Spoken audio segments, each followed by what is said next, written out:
Hello, welcome to my channel. My name is Fran, and today I'd like to talk about manifesting from a neutral state. One of the reasons I gradually moved away from the law of attraction and towards Neville Goddard's law of assumption was because of all that talk about positivity and vibrations. Although positive psychology has its benefits in that it encourages people to focus on solutions rather than problems, gratitude rather than lack, it can be counterproductive when you're overwhelmed by depression, sadness, and feeling powerless. The leap is too wide and it may feel like an impossible feat to achieve. The result is that people try to force themselves into a state of positivity that feels totally foreign and fake to them. This may lead to more resistance and even more pain. You may feel guilty because you cannot access that state of gratitude and positivity.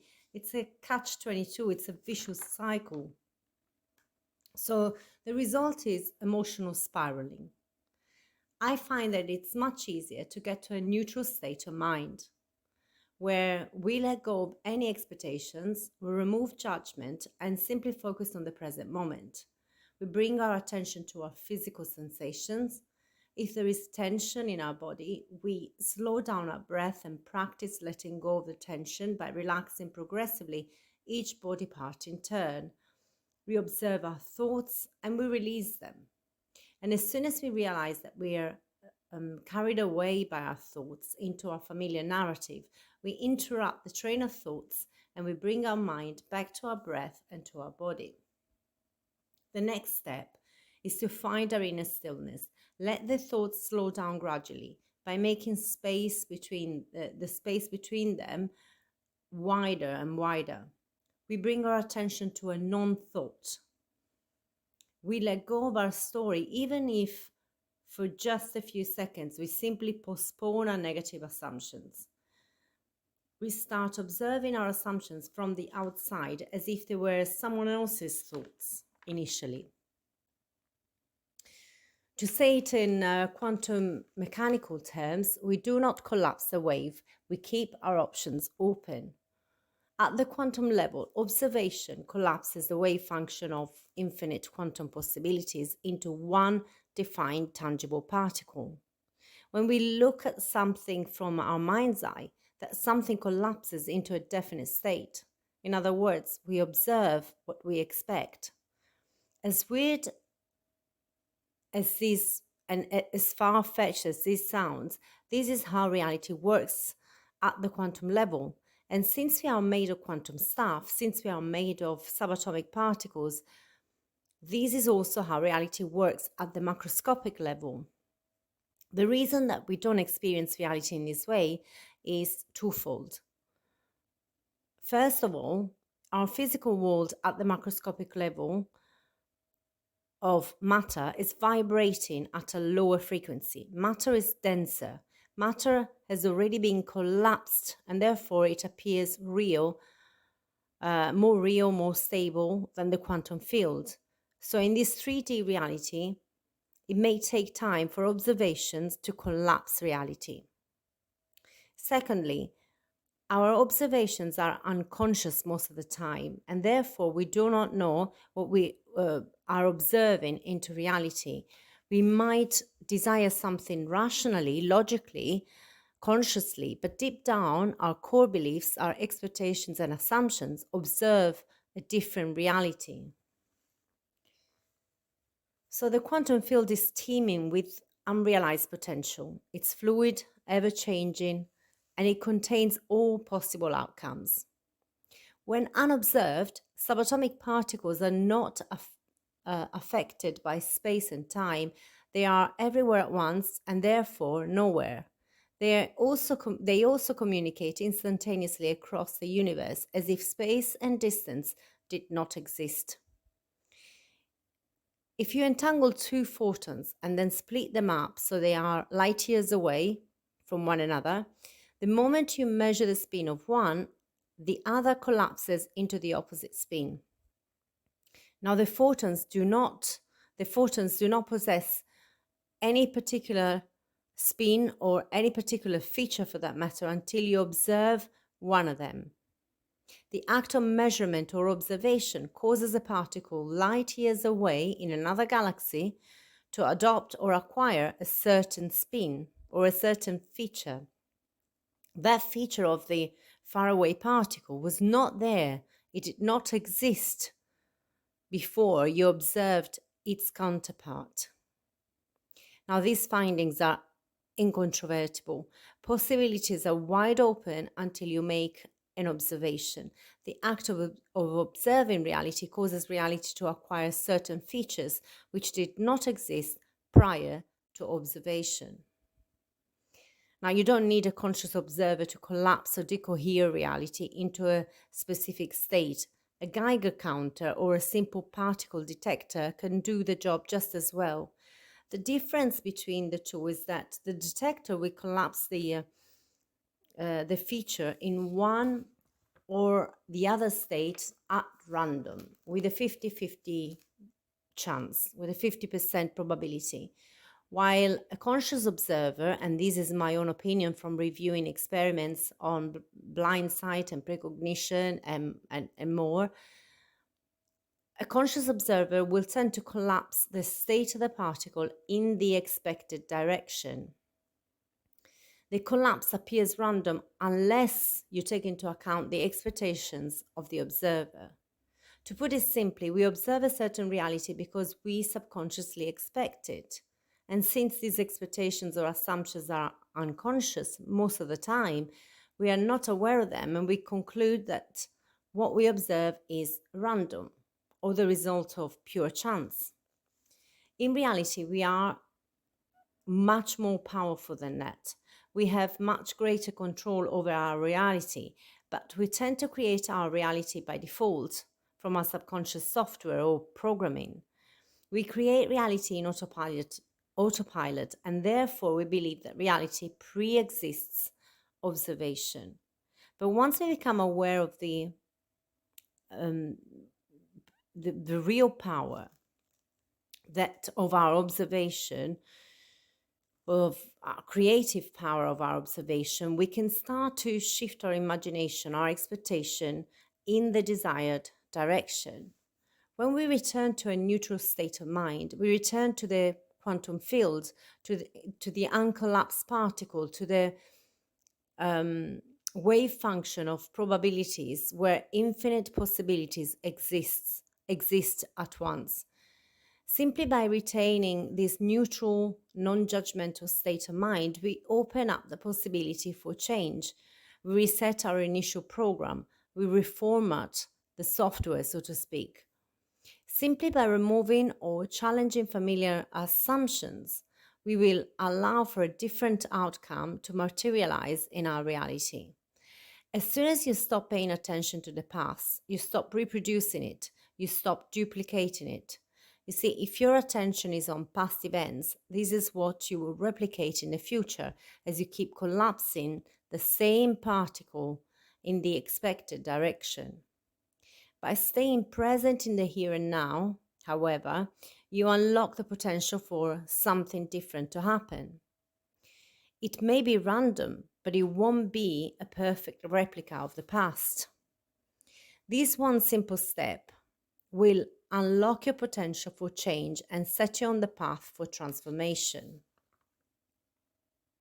Even if you don't really know exactly what you want, even if you're lost and confused, even if you find it extremely hard to imagine what you desire as real or even possible, you know what you don't want. My guess is if you are unhappy, you don't want to replicate your past because that will simply lead you back to where you are right now. So, for starters, remove your attention from your current reality. Stop judging it as positive or negative, right or wrong, fair or unfair. Simply stop judging it.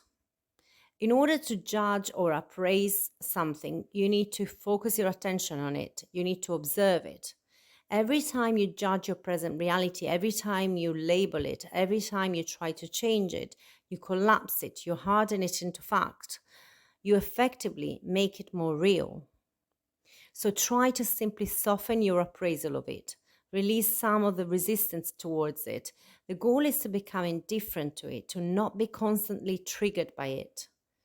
When you look at your present reality, you are basically looking at your past observations. So you need to avert your eyes, to cover your ears, to numb your senses, to dampen down your emotional response. The less you react, the softer your observation,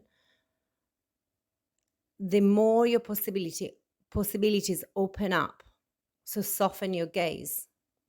I was listening to Joseph Alai, is a YouTuber who talks about the law of assumption, and he said something that made perfect sense to me. I will paraphrase it now as I do not recall his exact words. He says something to the effect of, the more you know, the less open you are to being surprised. When you know things, you preclude yourself the opportunity to be open to the unknown. It's like in a debate, if you know everything or if you think you know everything, you're unlikely to really listen to the reasons of your fellow person that you're talking to and to learn anything new. There is no room for change, for learning, for growth in knowingness. When Einstein came up with his theory of relativity, he had to let go of everything he knew about Newton's law of gravity and motion. He had to let go of the notion of absolute space and time. He had to let go of everything he knew about physics, really. He had to let go of all his certainties and be open to discovering something new. It is only by letting go of what we know that we can open up to the unknown, to the now, to uncharted territory. So let go of the past, let go of everything you know and assume to be true or set in stone. Open yourself up to the possibility to be proven wrong, to be surprised, to be shocked even. As Einstein once said, you cannot solve a problem from the same level of mind which created it. And you cannot change your reality from the same level of mind which created it in the first place. You need to let go of that level of mind, of that thought pattern, of that belief system, of those familiar and ingrained expectations and assumptions. Even if you have nothing to replace them with at present, even if you have no idea which way you want or need to go, stop going in the same old direction by revisiting old stories, by going over past events over and over in your mind. One interesting experiment you can try is actively flip your thoughts. When a familiar thought or assumption comes up, actively seek to think the opposite.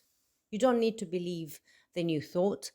The point is simply to interrupt that familiar pattern, to entertain the possibility of a different thought or belief. You don't need to replace it with a new or different thought if that feels too foreign or unlikely. Simply know that you don't know. When you're in a state of ignorance, you're like a sponge. You're open to new knowledge coming in. The key to you creating a new life is be curious, be naive, be inquisitive, be creative. Know that you don't know what your future holds. Know that anything is possible. Be open to be surprised. If you can, try this first thing in the morning when you wake up. You see, your brain will automatically remind you of who you are, of your old self, of your old identity. So get into the habit of forgetting who you are. As soon as you wake up, try and retain that unknowingness for a few minutes, as if each day you were a blank slate. Interrupt your automatic train of thought for a few minutes, first thing in the morning, and simply assume that today you're someone new. Doesn't matter if you don't know who you are. Suspend the narrative behind your identity, how you see yourself, how others see you. Challenge every thought that comes up and just observe your breath. Stay neutral. Know that you don't know who you are. Forget your language, your nationality, your political views, your sex, your job title, your name, your body shape. Forget all labels and simply stay neutral for a few short minutes every morning. As you go about your day, notice small changes in your reality. Be prepared to be surprised. When you do not know, you allow new knowledge to come in, and new knowledge means new expectations, new assumptions, and in turn, a new reality. When you keep observing the old reality within your mind, rehashing old memories, experiences, emotions, and conversations, you keep reinforcing the old reality, you keep hardening that old spiel into fact. Reality is not stable. It appears stable and unchanging because we keep reinforcing it, reproducing it, strengthening it, hardening it into fact, observing it into reality. It may feel inescapable, yet it's all an illusion created by the mind. And to quote Einstein yet again, it's a stubborn illusion because our senses lead us up the garden path. And I know what you're thinking. If I can't rely on my senses to tell me what is real, what is true, then what can I rely on? Will I not become delusional by denying evidence coming in from the senses? Now, here's the thing. First of all, visual illusions and visual and auditory hallucinations tell us that our senses perceive not something out there in the world, but rather something in here, inside our minds. Even information coming from the senses is nothing but vibrations interpreted and translated by the nervous system. The brain turns vibrations and frequencies into images, sounds, sensations, smells, and tastes. I once spoke to this woman who, after a concussion, had lost all sense of smell and taste, and therefore she did not feel hungry most of the time, and she derived no pleasure from eating. So she had to set reminders to eat at certain times. You see, your taste is not in your taste buds, but in your mind, in your brain. Taste buds send signals to the brain, and it's the brain which interprets those signals as hunger.